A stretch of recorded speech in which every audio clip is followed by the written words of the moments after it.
Caesarean பண்ணும்போது pain எப்படி இருக்கும் அப்படின்னு கேட்டிங்கன்னா, சிசேரியன் பண்ணும்போது நமக்கு அந்த டைமில் அந்த பேபி எப்படா பார்ப்போம், என்னை ஆளை விட்டா போதும்னு தான் தோணுமே தவிர, ஊசியோட வலி வேதனைலாம் பெருசாக தெரியாது. காஸ்ட்டெல்லாம் ஒன்றுமே இல்லை.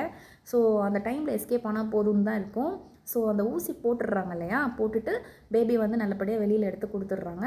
அதுக்கப்புறம் நம்ம என்ன பண்ணுவோம், ஃபீடிங்கில் உட்காருவோம். முடிஞ்ச வரைக்கும் 30 to 40 மினிட்ஸ் உட்காருங்க. அதுக்கு மேலே வந்து உட்காரணும்னு நினைக்காதீங்க. நீங்கள் அந்த மாதிரி ஒரே இடத்துல உட்காரும் போது உங்கள் உடம்புல இருக்க அத்தனை ஃபேட்டுமே வந்து ஒரே இடத்துல வந்து ஸ்டோர் ஆகும். அதாவது அக்யூமுலேட் ஆகிடும், அந்த இடத்துல தங்கிடும்.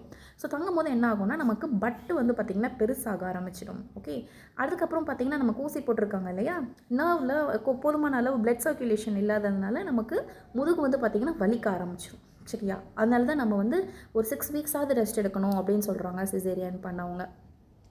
ஸோ அடுத்த முக்கியமான விஷயம் என்ன அப்படின்னா, குழந்தை பெற்றதுக்கப்புறம் அந்த பொண்ணு வந்து தேடுறது அவளோட வீட்டுக்காரர் மட்டும்தான். ஸோ அது நார்மல் டெலிவரியாக இருக்கட்டும், இல்லை சிசேரியனாக இருக்கட்டும், நைட்டு அத்தை அம்மாலாம் பாராட்டி சீராட்டினாலும் நம்ம புருஷன் அந்த குழந்தைய தூக்குறதும், அந்த பொண்டாட்டிக்கு அந்த புருஷன் பக்கத்தில் இருந்து பார்த்துக்கிறதோ, இதுதான் வந்து ஒரு பொண்ணை விரும்புவா. ஓகே, ஸோ அதனால் எந்த அளவுக்கு நீங்கள் வந்து உங்கள் ஒய்ஃபுக்கு சப்போர்ட் பண்ணுறீங்களோ, சீக்கிரமாக இந்த சிசேரியன் பெயின்லேருந்து அவங்க ரெக்கவர் ஆகிடுவாங்க.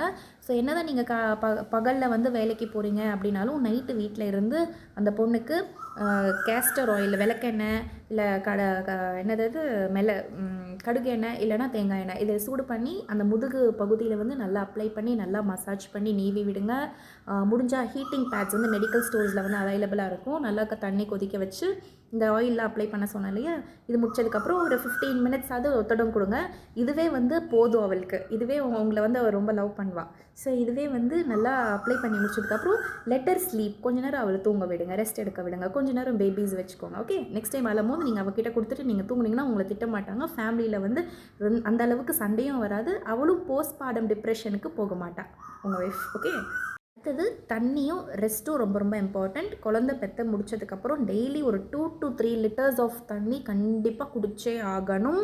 அப்போ தான் உங்களுக்கு வந்து பிரெஸ்ட் மில்க் நல்லா இருக்கும். சரியா, ஸோ குழந்தை தூங்கும் போது கட்டாயமாக தூங்கிடுங்க. அந்த டைமில் உட்காந்து ஃபோன் நோண்டுறது, வீட்டில் வேலை பார்க்குறது இதெல்லாம் வேண்டாம். ஓகே, ஸோ வேலை இருந்தாலும் இருக்கட்டும், எப்போனாலும் அந்த வேலை நம்ம தான் செய்ய போகிறோம். இல்லை பக்கத்தில் யாராவது நம்ம வச்சுக்கலாம். ஓகே, கொஞ்சம் நாளைக்கு வீடு அப்படி இப்படி இருக்கட்டும், நோ மேட்டர், யாரும் எதுவும் சொல்ல மாட்டாங்க. குழந்தை பிறந்த வீடு அப்படி தான் இருக்கும். ஓகேயா, ஸோ முடிஞ்ச வரைக்கும் தண்ணி நிறையா குடிங்க. குழந்தை தூங்கும் போது தூங்கிடுங்க. எதுக்கு அப்படின்னா, நீங்கள் எந்த அளவுக்கு தூங்குறீங்களோ அந்த அளவுக்கு உங்களுக்கு அந்த பெயின் அப்படின்றது சீக்கிரமாக வந்து சரியாயிடும். அதுக்கு தான் நல்லா தூங்கணும்னு சொல்கிறது. குழந்தை பிறந்ததுக்கப்புறம் கால்சியம், அயன், புரோட்டீன் இது 3 மட்டும் நல்லா எடுத்துக்கோங்க. அப்போ தான் வந்து உங்களுக்கு பிரெஸ்ட் மில்க் நல்லாயிருக்கும். உங்களுக்கும் வந்து எந்த ஒரு நோயும் எதுவும் தாக்காமல் இருக்கும். பேபியும் வந்து நீங்கள் ஃபீடிங் பண்ணும்போது நல்லா ஹெல்த்தியாக இருப்பாங்க. உங்களுக்கு நல்லா மதர்ஸ் மில்க்கும் நிறையா இருக்கும். ஓகே, ஸோ என்னென்ன ஃபுட்ஸ்லாம் நீங்கள் சாப்பிட்ணுன்னு நான் இப்போ சஜஸ்ட் பண்ணுறேன், அதை மட்டும் சாப்பிட்டா போதும். ஸோ கால்சியம் பொறுத்த வரைக்கும் முடிஞ்ச வரைக்கும் ராகி கூழ், கேழ்வரகு இருக்கு இல்லையா, ஒரு தோசையோ இல்லை கேழ்வரகு கூழ் அம்மன் கோயிலெல்லாம் ஊற்றுவாங்க இல்லையா, அதெல்லாம் நல்லா டேஸ்டியாக இருக்கும். ஸோ அது இல்லாட்டி ராகி தோசை இந்த மாதிரி சாப்பிடுங்க. முடிஞ்ச வரைக்கும் பால், தயிர் வந்து நிறைய எடுக்கணும். ஓகேயா, அதுக்கப்புறம் காலையில் எழுந்திரிச்சோடனே அந்த எள் இருக்குது பார்த்தீங்களா, சிசேமே சீட்ஸ்னு சொல்லுவாங்க, அது வந்து வாயில் போட்டு தண்ணி குடிச்சிடுங்க. ஓகே, ஸோ இதெல்லாம் சாப்பிடும்போது உங்களுக்கு கால்சியம் நல்லா இருக்கும்.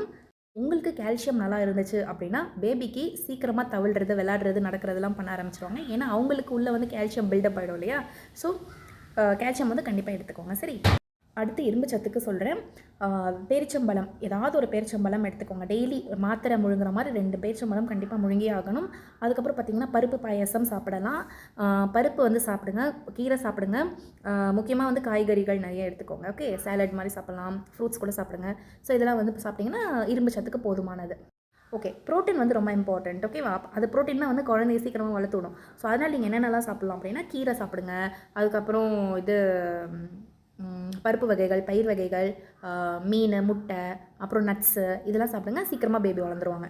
ஸோ ஒரு சில வீட்டில் வந்து இந்த வயசானவங்களாம் என்ன சொல்லுவாங்கன்னா, இந்த வீடியோவில் பேசுகிறவங்களெல்லாம் நம்பாத, அவங்களாம் சும்மா 10 ரூபா துட்டுக்கு பேசுவாங்க அந்த மாதிரி சொல்லுவாங்க. என்ன காரணம், உன்னோட குழந்தைக்கு வந்து வயிறு உபுசமாயிடும் அந்த மாதிரி ஏதாவது பேசிக்கிட்டே தொண பேசுவாங்க இல்லையா.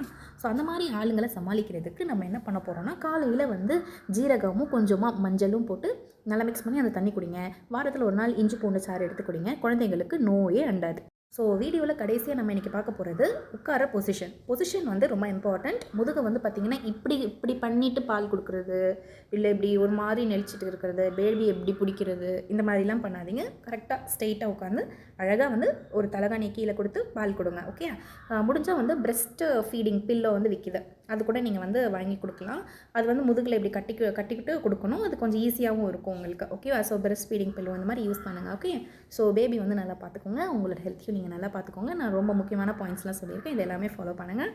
தேங்க்யூ.